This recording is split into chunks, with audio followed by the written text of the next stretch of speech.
各位目前看到的是寻源测定仪，就是老师口中的波霸。那你们看到所有的线组及它所使用到的仪器都在这边。那有个地方我们比较少用的就是外部启动器。那这个在实验过程中我们并不会使用到，所以它一般都放在泡面的后方，也就是这边。各位可以轻轻的把泡面拉开，然后这就是外部启动器。那一般我们比较少用到，所以我们都把它放在这边，然后就这样子。画面中可以看到这个黑色的盒子是它的电源供应器。那它与电脑的那个电源连接线相同，就是一个3插的插头，然后1点接地。那这是它的电源线，然后这一侧的接头接这边。画面中这条线是 RS232的连接线，它的接头是1公1母的。各位可以看到，那在寻源测定仪这套系统中，所有的接点都有做防呆的动作，所以在无法做连接的情况下，千万不要硬锁，以免造成仪器损坏。画面中可以看到这个盒子，红色的盒子哈，这是 RS232的界面盒。那我们先前有介绍过 RS232的接线组，那它这一侧是公的这一侧是母的，所以这样做连接。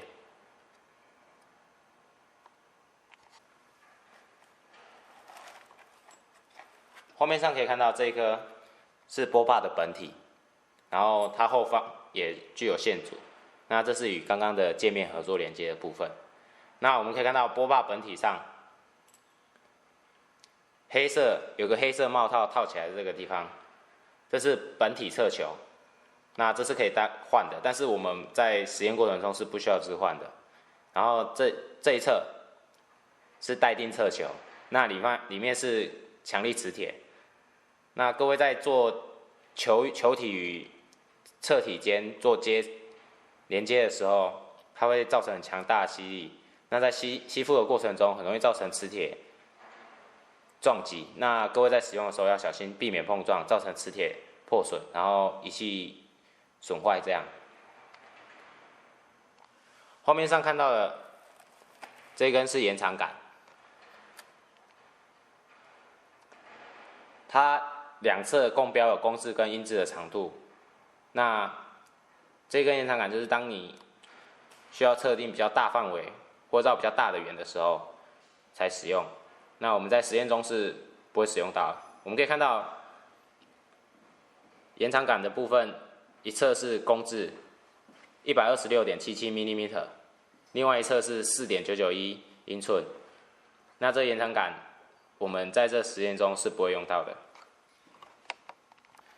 目前各位在画面上看到的这根是校正规哈，那它一侧有用黑色套子套起来，这个是球体的部分。然后这是固定长度，它的英制长度是 3.5859 英寸，那公制长度是 91.081 mm 长。那一样，一侧为球体，一侧为强力磁铁。那在与本体做结合的时候要小心，因为强大的磁力会造成球体与磁铁之间碰撞，然后造成磁铁或球体损坏。那在使用上请小心，在不使用的时候，请将这个黑色套子套回球体，避免球体的造成的损坏。好，现在我拿起的这个是磁性座，然后这是左边是 on 的部分是机子，右边是关掉。那在上方我们可以看到有一个球体，然后这里有螺丝。那螺丝是跟球体做结合的动作，所以如果要取下的话，把螺丝旋开，然后将球体拿起。我们可以看到球体的杆子部分有一个很小的平面，那在锁合时，螺丝必须对到这个平面，否则会锁不紧。那我现在把它装回去，一样平面是对着螺丝孔，然后将它锁紧，稍微轻轻转动，然后再锁紧，确定它锁牢之后即可。那在使用，当然套子要拔掉。那不使用的时候，记得要把套子套上去，避免球体损坏。现在我拿起的这个是定位球偶杆，可以看到跟定位球偶杆这里一样，有一个非常强烈的磁铁。那接触定位球的时候，尽量要小心，要避免碰撞。然后这一根通常都是跟 BT40的刀杆做结合，然后这里有12跟13皆可使用的套筒。那在锁的时候，把刀柄松开，然后将这个穿进去，然后再扭紧。我现在是没有锁紧的状况，所以我可以直接穿进去。那在使用的过程中，可能就要需要用到刀杆的那固定座，然后还有一些仪器将刀杆锁紧，然后将这个固定。目前各位看到我拿起来这个东西是90度的夹具。那前方有一个固定螺丝，这个零件我们在实验中是没有用到的，所以我只介绍一下名称。目前画面上可以看到，这台是 IBM 的电脑。那在做寻源的时候，我们还需要一条电脑，因为我们先前有介绍到，我们有使用到 RS232的连接线。那它除了跟红色的界面器做连接之外，另一侧就是接到我们 IBM 的电脑上后端 RS232的接头。那记得在拿的时候，不仅要拿电脑，还要拿延长线，因为在工厂这边的插头，距离我们做实验的地方算有点距离线组可能没有那么长，还记得取。目前各位在画面上看到波霸的所有的连接都已经完成了那红色这部分就是它的界面盒，然后所有的接点我都已经接上了。黑色的是电源线，然后米色的这个是RS232的接线，那它与界面盒跟电脑做连接。那这个灰色的这一条呢，就是波霸的本体，那它的接头是会已经接上。那波霸主要是放在这一侧，到时候会跟主轴做连接。然后在使用过程中，请小心所有的线材，因为我们的仪器都是进口，所以如果有损坏的话，寄到国外去维修。第一，费时，也费工，再来就是会耗费比较多成本，所以在使用上尽量避免小心，然后避免踩到或者是造成线材的损坏。那刚刚我们有提到 RS232的接线，那它就是接在电脑的后方这个部分，那锁好之后就可以了。看到我们现在空气机已经开机完成了一般开机完成之后，我们做第一个动作是原点复归。那因为在上一次使用的时候，我们会将 S 轴、Y 轴、Z 轴分别移到中间位置，那确保它不会变形。那我们现在可以看到控制面板这边，我们要在做原点复归的动作时候，先将模式这个按钮选到原点复归的模式，就是最右侧有个 REF 的选项。然后在原点复归的过程中，我们会先将 Z 轴做原点复归，避免上面可能会有一些夹字距做撞击的动作。那在这边转到 Z 轴之后，按下正，然后可以看到面板这边，它一直往0点走，那代表它现在在做原点复归。在做完原点复归之后，原点复归的这个指示灯会亮起。现在我先做的是 Z 轴，所以 Z 轴已经完成了。然后接着做 Y 轴的部分。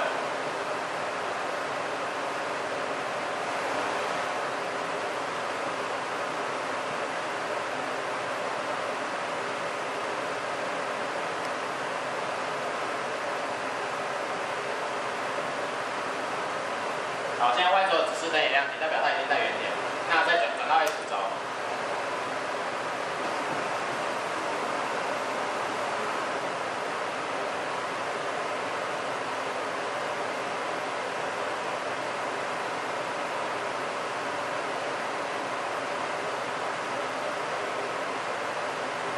目前看到面板上的3个圆点灯都已经亮起。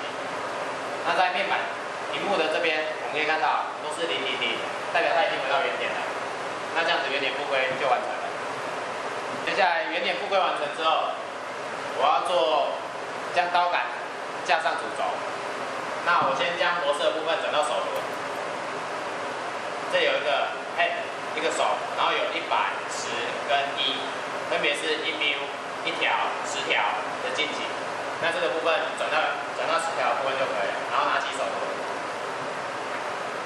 在手轮的部分也有3个轴向，有4个轴向，因为没有第4轴，所以我现在要先因为我现在锁刀杆，所以我将指示转到 Z， 然后我要将 Z 的部分放下来。那你转到手轮的部分，在右侧这边也有一个旋钮，这个旋钮的接头已经坏掉了，但是还是可以扭，只是比较不好扭。各位可以扭看哦，可以感觉一下它有阶段。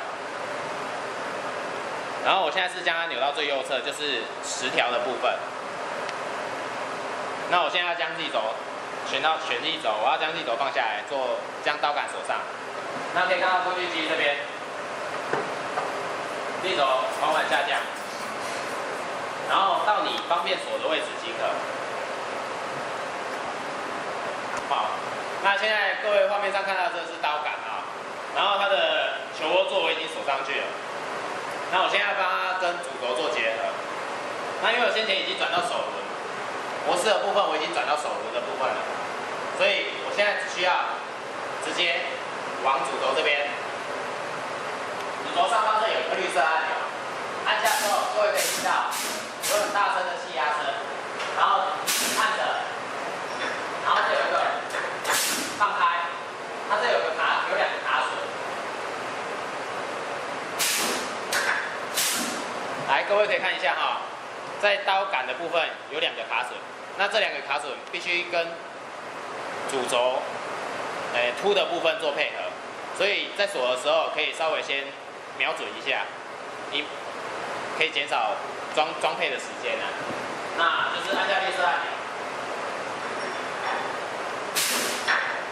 往上，然后放开绿色按钮，旋转，确定结合，这样就可以了。看到荧幕上哈。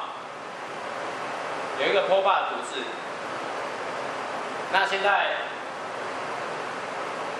对它点2下哈，我们可以进到拖把的量测系统里面来。那我现在为什么要先进来？是因为我要先做校正的动作，我要在 CNC 的控制器里面输入那个坐标值，所以我需要这个长度，所以我必须先来做校正。那在进来之后，选择2侧，最左下角这里有个2侧，对吧？点进去之后，可以看到画面。那我们进来之后，必须先做单位的转换。一般来说，进来都是英制的，那你要先把它转换成公制。选择这个地方，有个1的部分，然后按一下。那现在单位已经变成公制了。那变完公制之后，我要先做校正的动作，所以我选择最左侧的部分这个按钮，有个像悍马一样的那个图示，被它点一下之后，可以跳出这个画面。那在这个画面跳出来之后，我们就要做结合的动作哈，来做校正。那因为这有很强烈的磁铁，所以在连接的时候要小心，不要有碰撞声，然后也避免强力磁铁的损坏。那我现在先做结合动作。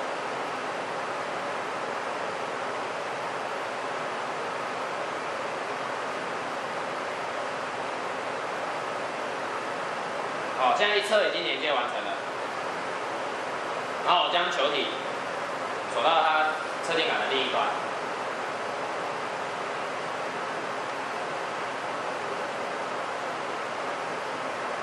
好，在结合完成之后，它的样子就是这样，现在我们看到这个样子。然后我们再将滑鼠指标移到画面上的这有一个测试按钮，点一下可以看到这里数值有做改变我们现在就是要下方这个数值90.287778，这个数值就是我们要输在 CNC 控制器里面的坐标值。控制器的部分在控制器这个我目前值的位置啊，然后你按下 Tool 之后，它会跳到 G55的这个画面，就是机械值，然后有我们等一下输入 G55的那个值的那个档位。那在这边之后，然后我会回到 CNC 这个部分。首先，我会将力轴先放下来，大约高度差不多就行了。然后会将 X 轴移到中间，然后选择我要摆进的位置。通常实做有没有？不要锁住，然后手感放松，不要锁着。因为等一下我是怕，如果你对 CNC 控制器不熟的话，会有重到的问题，所以这些都不要锁着，都是松开来的。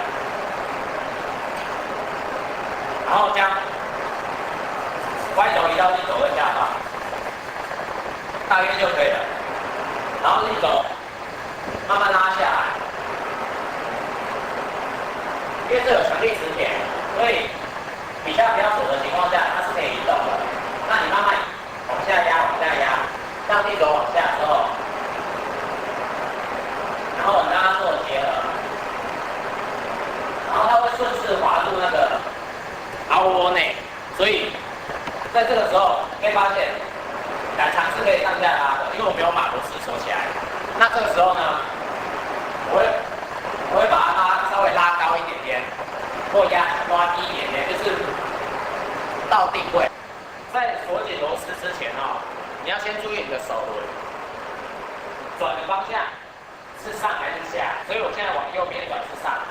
因为我等一下要将主轴拉紧，所以我要往右转，然后再选择我要的位置上面将螺丝锁紧，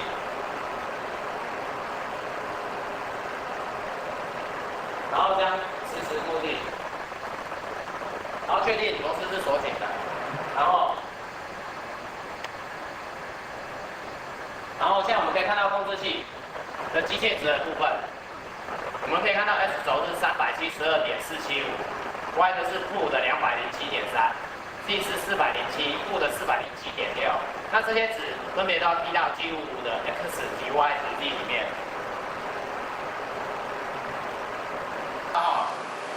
现在的主轴已经跟下方的那个磁性做的球体已经做结合了，那这个时候手轮就不要再动。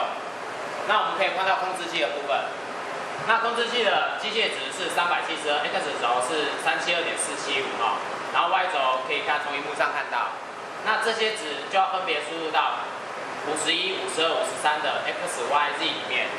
那我已经输入完成了，然后记得要再三检查这两个值是否相同以确保到时候可能会产生撞击的问题所以这值一定要正确。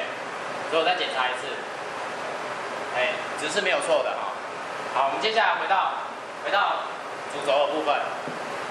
那我刚刚有讲，就是你要稍微记一下，说哪边是上升，哪边是下降。所以我现在在值已经 key 完的情况下，然后我要将力轴拉起，然后我会检查一下磁性座有没有锁紧，然后螺丝有没有锁紧。在有锁紧的情况下，向右方是力轴升起，所以我慢慢的拉起来，所以球体没有被拉起来。好，这时候你的机械值就已经完成了。那我们再回到控制器的部分。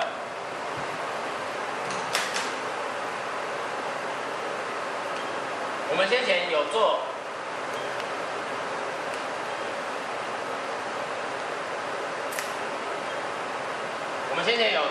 校正杆的量测，然后我们也有做机械员坐标值的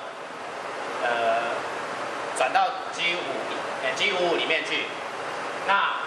那些值就分别要在你的程式里面做修改。那程式修改的部分我就不多加以讲解了。那这个程式是我已经改好的程式，所以目前设定的部分就算完成了。好，我现在程式已经设定完毕了也检查过了，也试跑过了，整个都没有问题那接下来转到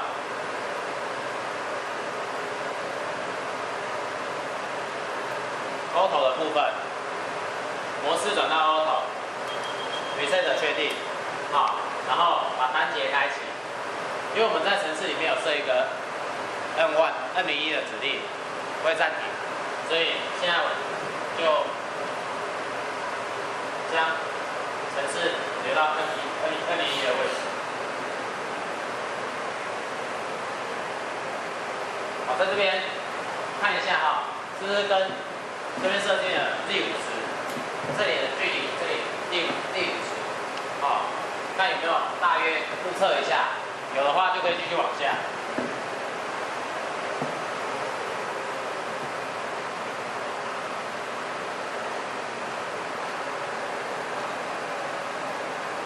OK， 程式跑到N1的时候，它会停止哈，这时候我就会把单节的部分关掉，然后将这个，好，接下来哈，我要把波画本体跟校正杆哈做分离的动作。好，拿下来，然后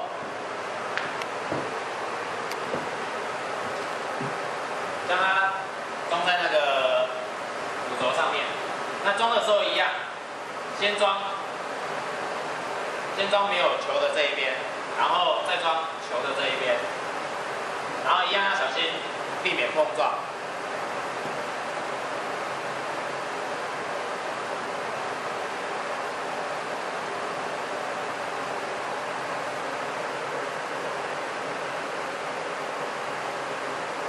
好，这样子就装设完毕了。那接下来我们要设定程式。好，我们现在回到程式的部分哈。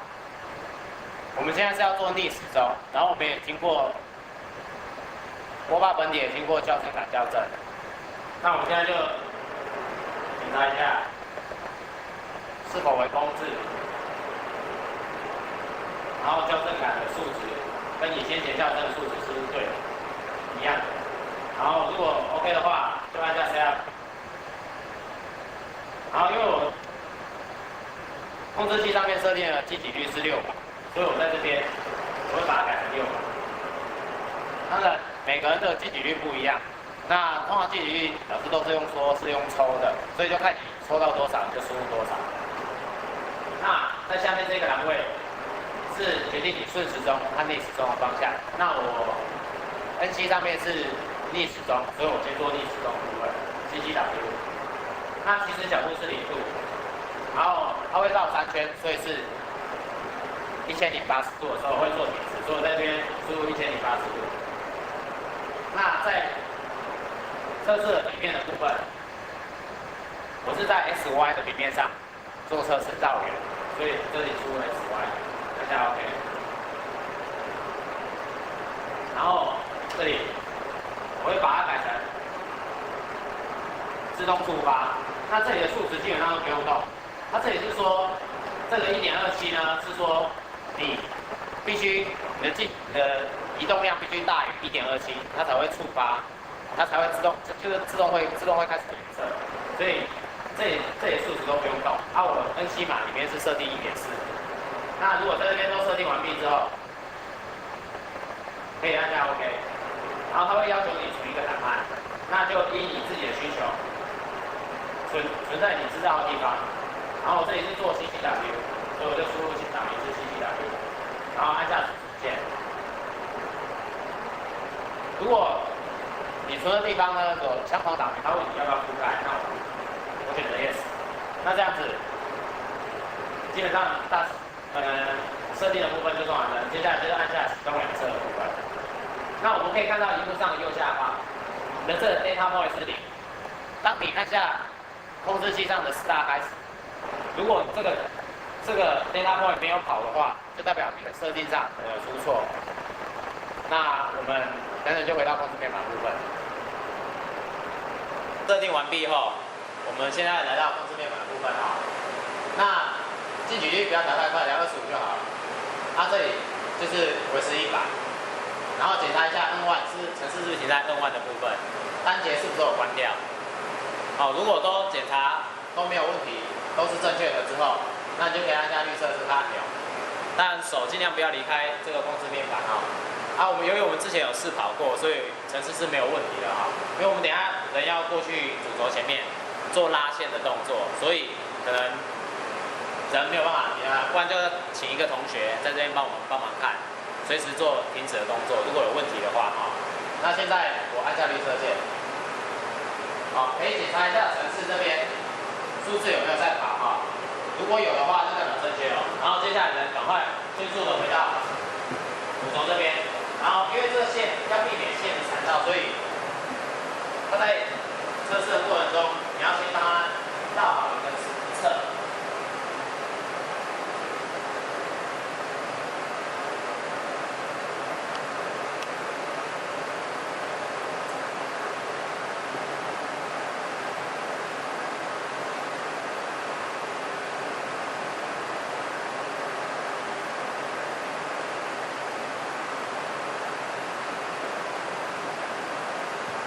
那在量测的过程中，就是尽量避免它线有拉到这样子，所以我们必须一个人在这边 stand by 这样子。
在它绕的过程中哦，我们可以看到城市的画面右下角的部分有个 data point，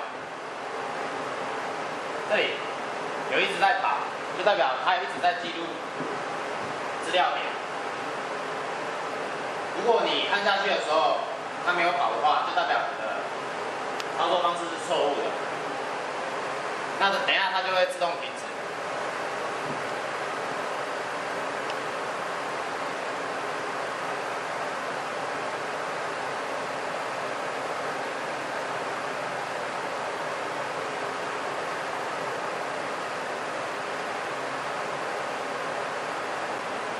好，我们现在回到控制器的部分，那检查一下单节还没关，把它关掉。然后程式是否停在2万？好，然后速度啊不要太快，是不是在 auto？ 然后物品你要测定是否 stand by。好，那这些都 OK 之后，然后我们回到程式的部分，然后在这边按下 start， 然后接下来回到控制器。好，接下来我们就可以再检查一下，看看是否都到定位。OK， 没有问题，按下绿色键。好，可以看到主轴开始照。那我们回到萤幕的部分，可以看到这个点一直在跑，这才代表你的流程是正确的哈。那我们可能就是回到主轴的部分，然后做绕线的动作。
可以看到哈，现在人是已经快跑到尾端了，快结束了哈。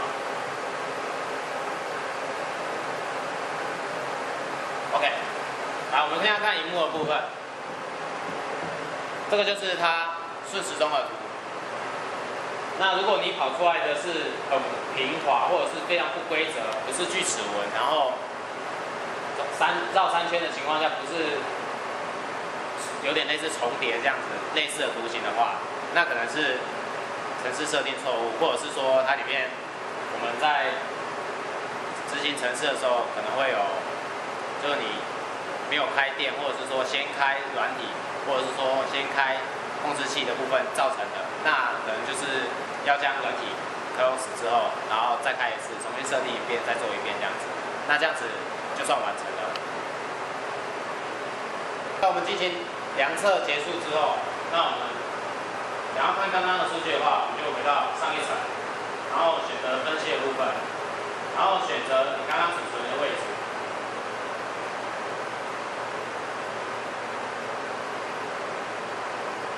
那我们可以看到这边有两个档案，把两个档案都丢过去，然后按 OK， 然后这就是你刚刚所跑出来的数据，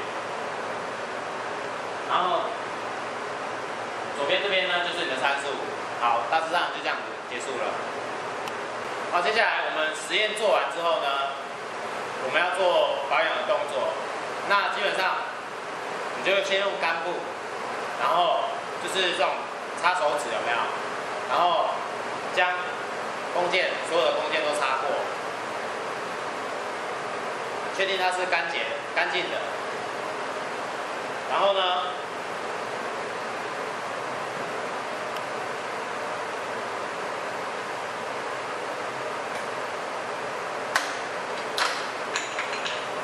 然后再用 WD-40喷在干布上面，